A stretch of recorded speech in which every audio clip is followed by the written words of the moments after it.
안녕하세요. 헤븐스타 채플 박현웅입니다. 지난주 저희는 성경 속 야곱의 이야기를 통해서 베델이라는 제목의 묵상을 가지고 여러분들과 함께 말씀을 나누어 보았습니다. 여러분의 한 주는 어떠셨나요? 나의 삶에 존재하고 있는 세상의 의복과 장신구, 그리고 내가 나를 위해서 만들어 놓은 그 우상, 그것을 제거하면서 하나님께서 임재하시는 베델로 올라가는 시간을 잘 보내셨나요? 우리의 삶의 예배 속에서 하나님께서는 우리와 함께 하십니다.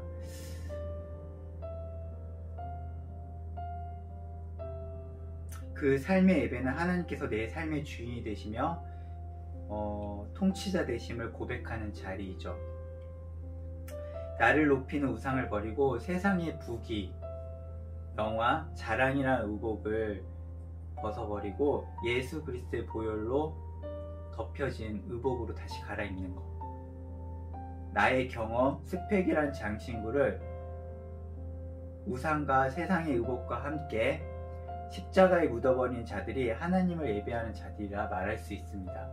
지금도 하나님께서는 그분의 자녀들이 베델로 올라오기를 기다리고 계십니다. 하나님의 첫사랑, 그 뜨거웠던 예배의 자리로 돌아오기를 지금 원하고 계세요.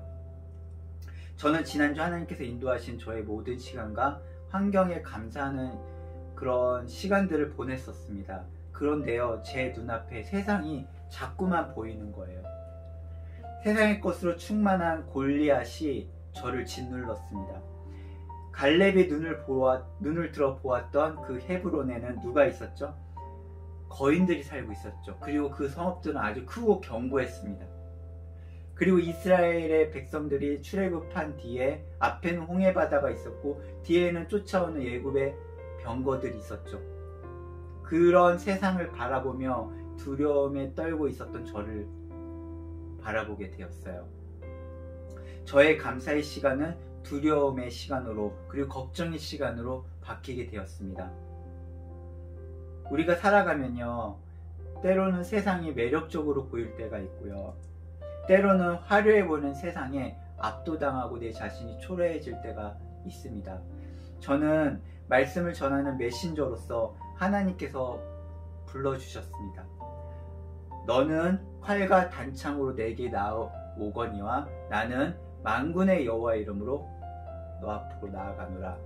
담대하게 고백했던 다윗과 같이, 다윗은요, 세상적 자랑으로 충만한 그 골리앗을 향해서 이렇게 선포했던 거죠. 갈렙은 또 어떻습니까? 하나님의 약속을 신뢰하며 크신 하나님을 믿고 헤브론으로 나아갔죠. 그리고 점령했습니다. 애굽의 병거를 보며 두려워하던 이스라엘 백성을 향해 모세는 또 어떻게 했습니까? 오늘 너희를 위하여 하나님께서 행하실 구원을 보라고 말씀하셨죠. 강하게 선포했습니다. 그래서 하나님께서는 모세를 통해서 그 홍해 바다를 가르시고 홍해를 육지처럼 건너게 하셨죠. 하나님께서는 이토록 믿음의 선조들을 사용하셨습니다. 믿음의 선조들은 세상을 바라보면서 두려워했던 것이 아니고요, 그보다 크신, 세상보다 크신 하나님을 바라보면서 승리하는 믿음을 가지고 있었어요. 히브리서 11장에는 믿음에 대해서 이렇게 정의를 내려주고 있습니다. 믿음은 바라는 것들의 실상이요 보이지 않는 것들에 대한 증거다. 여러분은 어떠신가요? 걱정이 있으신가요? 그 걱정 속에서 혹시 두려움 속에 사로잡혀 있지는 않으신가요? 저는 지난주 걱정과 두려움 속에 머물러 있었습니다. 그것은 세상을 바라보았기 때문입니다. 그것은 나의 정체성을 잃어버렸기 때문입니다. 하나님께서 시작하신 일에 대한 확신, 즉 믿음을 갖기보다는 세상과 나를 비교하면서 크신 하나님을 바라보지 못했기 때문입니다. 우리가 세상 속에서 하나님의 빛과 소금의 역할을 감당하며 온갖 사탄의 방해를 이기며 승리하기 위해 꼭 필요한 조건들이 있습니다. 그것은 바로 말씀과 기도예요. 헤븐 스타일을 하나님께서 채플의 장소로 세워주셨음에도 불구하고 저는 예배의 자리로 올라가기보다는 세상의 것을 채우려고만 했었습니다. 마음이 조급해지면서 불안해졌고요. 불안해지면서 걱정이 심해졌고요. 걱정이 커지면서 두려움에 사로잡히게 되었습니다. 여러분은 지금 그 상황 속에서 하나님을 찬양하고 예배하실 수 있으신가요? 답이 보이지 않는 지금 이 순간에 지푸라기라도 잡고 싶은 심정으로 발부덩 치고 있지는 않으신가요? 지금 걱정과 두려움에 사로잡혀 있다는 것은요, 하나님을 신뢰하지 못하는 증거이기도 합니다. 다시 말해 믿음이 아니라는 것이죠. 로마서에서는 믿음을 들어야지 생긴다라고 말씀하십니다. 무엇을 들어야 될까요? 네, 바로 예수 그리스도의 말씀을 들어야지 믿음이 생긴다, 이렇게 말씀해 주고 계세요. 하나님께서 우리에게 믿음을 주시는데 그 믿음의 선물은 하나님의 말씀을 들여다보야지만 받을 수 있다라는 거예요. 저는 말씀을 전하는 메신저로서 말씀 묵상과 기도의 삶에서 좀 멀어져 있었음을 깨닫게 되었어요. 무너졌던 예배의 자리를 회복하고자 메시지를 전했지만, 제가 지난주에 그렇게 메시지를 전했잖아요. 저의 삶은요, 아직 그 세겜성에 머물러 있었던 것이에요. 베들로 올라가지 못하고 세상 언저리에 머물러 있었던 저의 모습을 바라보며 저는 깊은 묵상에 빠지게 되었습니다. 하나님의 말씀 묵상과 기도의 시간보다는 제가 미용을 하고 있기 때문에 미용과 관련된 지식과 영상을 더욱 사랑했던 저의 모습을 바라보게 하셨어요. 우리 가정과 헤븐스타 채플이 나아가야 될 방향은 주님께서 이제까지 인도해 주셨고 앞으로도 인도해 주실 일인데, 저는 그것을 제 힘으로 해결하려고 했던 것이죠. 조급함, 걱정, 두려움이 생기는 원인은 하나님을 믿지 못하는 불신앙의 열매임을 깨닫게 하셨어요. 하나님의 뜻을 이루지 못하는 삶을 저는 살고 있었던 것이죠. 우리를 향하신 하나님의 뜻은 무엇인가요? 항상 기뻐하는 거, 쉬지 말고 기도하는 거, 범사에 감사하는 거. 이거 저와 여러분이 저번에 같이 나누었던 묵상들의 내용들이잖아요. 근데 이것을 잃어버리고 있었던 저의 모습을 발견하는 것입니다. 저는 하나님의 뜻을 삶에 이루지 못한 채 살았던 지난 시간을 돌아보며 베델의 하나님께 나아가는 계기를 얻게 되었습니다. 헤븐스타일을 오픈하면서 온전히 하나님께 이 모든 주권을 맡기지 못했었습니다. 예배의 자리, 채플의 공간이 되기를 그렇게 소망하며 준비했던 일인데, 눈앞에 보이는 세상의 파도 앞에서 그 물속으로 빠져들고 있는 나의 모습이 보였던 거예요. 마치 물 위를 걸어오시는 예수님께 나도 물 위를 걷게 하소서 담대히 말했던 베드로와 같은 모습이었죠. 어떠했습니까? 물 위로 걸어오라 하셨을 때 베드로가 뛰어내렸죠. 근데 몇 발짝 안 가서 다시 물속으로 빠져들었습니다. 왜 그랬을까요? 예수님이 눈앞에 보였지만 그 눈앞에 또 보이는 것이 있었어요. 큰 파도였던 거죠.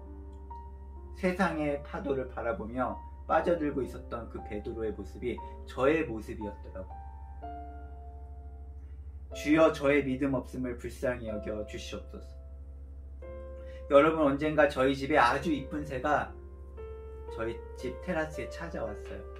저희 집 4발 가족 중 고양이인 봄비가요, 그 예쁜 새와 친구가 되었어요.